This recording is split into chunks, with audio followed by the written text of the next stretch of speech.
Hello everyone, pleasure to welcome you all on my channel.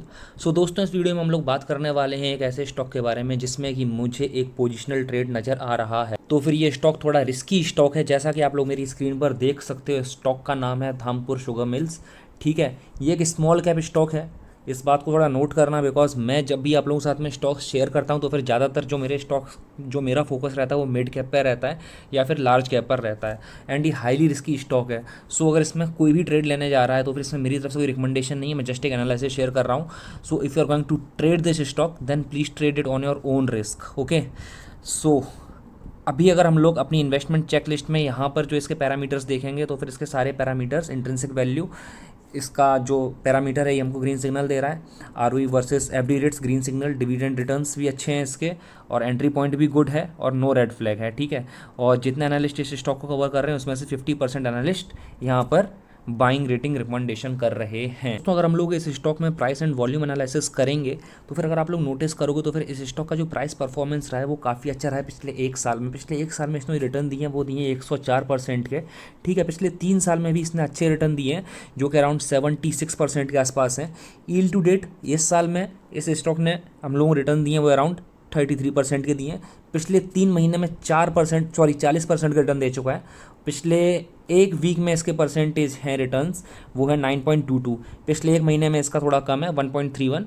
सो ये भी हमको consider करना पड़ेगा। और अगर आप लोग वॉल्यूम एनालिसिस इसकी करोगे तो फिर इसमें एक हम लोगों को एक ट्रिगर मिलेगा। ठीक है, जिसमें हमको ये पता पड़ता है कि इस स्टॉक में अगर कोई भी ट्रेड ले रहा है तो फिर वो शॉर्ट टर्म पोजिशनल ट्रेड ही होना चाहिए, और जैसे ही अपना टारगेट अचीव होता है उस ट्रेड से निकल जाना चाहिए with a trailing stop loss. ठीक है, बिकॉज आप लोग अगर नोटिस करोगे तो फिर इस स्टॉक में आज जो डिलीवरेबल वॉल्यूम उठाया गया है वो कितना है, 16.55%। कल उठाया गया था 24%। ठीक है, एक वीक में कितना है, 18%। एक मंथ में कितना है, 22% से थोड़ा ज़्यादा है। ठीक है, तो इसका मतलब ये है कि लोग इस स्टॉक में इंटरेस्टेड नहीं है, इसको घर पे लेकर के नहीं जा रहे हैं, ट्रेडिंग करके इसको छोड़ देते हैं मार्केट में ही। ठीक है, बिकॉज अगर डिलीवरेबल जो वॉल्यूम है वो अराउंड 35-40% है तो फिर मैं मान सकता हूँ कि इस स्टॉक में लोगों का इंटरेस्ट है घर पे लेकर के जाने का। So guys, now check the shareholding pattern in this stock. So दोस्तों, अगर आप लोग इस स्टॉक में शेयर होल्डिंग पैटर्न देखोगे तो फिर जो प्रमोटर्स के पास में इसमें होल्डिंग है वो है अराउंड 49.08%, जिसमें कि अपना 0.77% प्लेस प्रमोटर होल्डिंग है। और ये जो रेशियो है ये पिछले एक साल में सेम ही है, कुछ इसमें चेंज नहीं हुआ है। ठीक है, अगर आप लोग FIS का इसमें डेटा देखोगे तो फिर इसमें एक बात तो समझ में आ रही है कि पिछले एक साल में इसमें FIS का इस स्टॉक में इंटरेस्ट बढ़ता हुआ हमको नज़र आया है। ठीक है, DIS का अगर हम लोग डेटा देखेंगे तो फिर DIS का इसमें जो होल्डिंग पैटर्न है वो इसमें कम हुई है। पिछले साल इसकी 0.8 थी दिसंबर 2020 में, बट दिसंबर 2021 में इसकी जो होल्डिंग है DIS की वो हो गई है 0.6%। Okay, so guys, now let's study this stock on chart. तो दोस्तों, फिलहाल आप लोग मेरी स्क्रीन पर अभी धामपुर शुगर मिल्स का डेली चार्ट देख रहे हो, और इसके डेली चार्ट पर अगर आप लोग नोटिस करोगे तो फिर इस स्टॉक में अगर आपको एक पैटर्न समझ में आएगा तो फिर आपको ये पैटर्न यहाँ पर समझ में आएगा। इस स्टॉक का ऊपर यहाँ पर ये रेजिस्टेंस, ठीक है, और रेजिस्टेंस के साथ साथ में इसका जो नीचे सपोर्ट है वो सपोर्ट है इसका ये वाली लाइन। ठीक है, तो इसका सपोर्ट अगर आप लोग देखोगे तो इसका सपोर्ट काफ़ी नीचे है, अराउंड 271 रुपये के आसपास सपोर्ट है।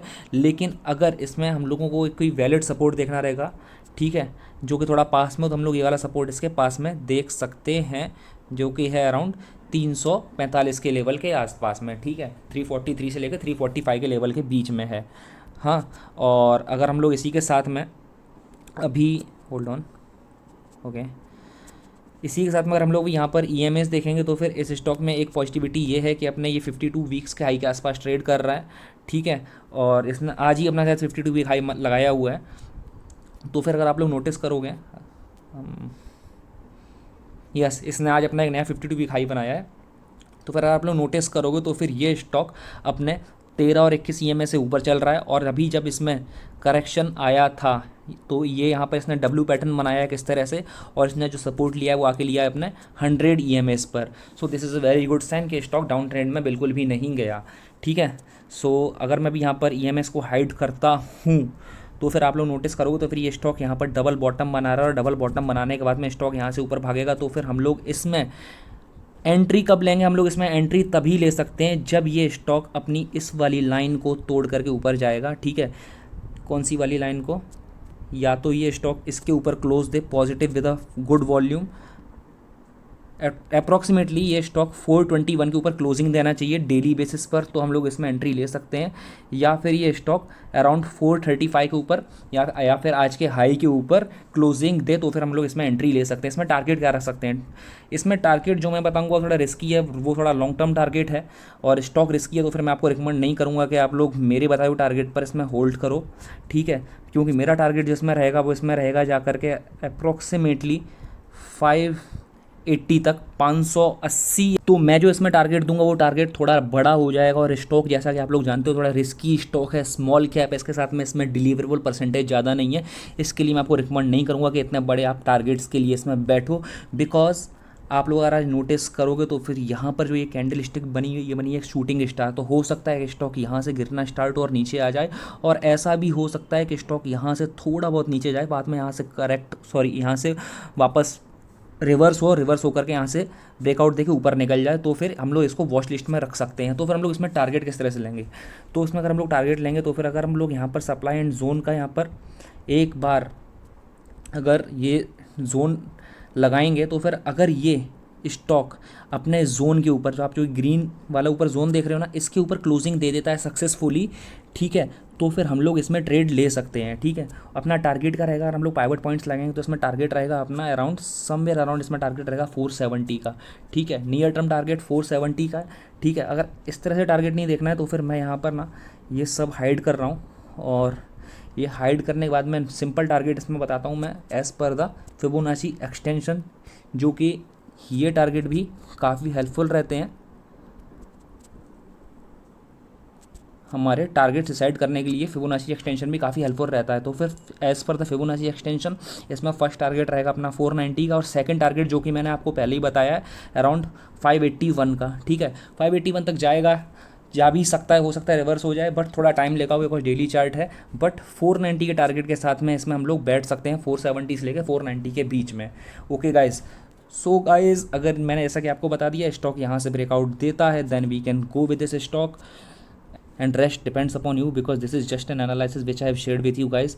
मेरी तरफ से कोई भी बाइंग एंड सेलिंग रिकमेंडेशन नहीं है। So guys, this is my analysis on Dhampur Sugar Mill. Meanwhile, what do you think? Please drop your suggestions in the comment box and have profitable sessions ahead. See you in my next video. Take care.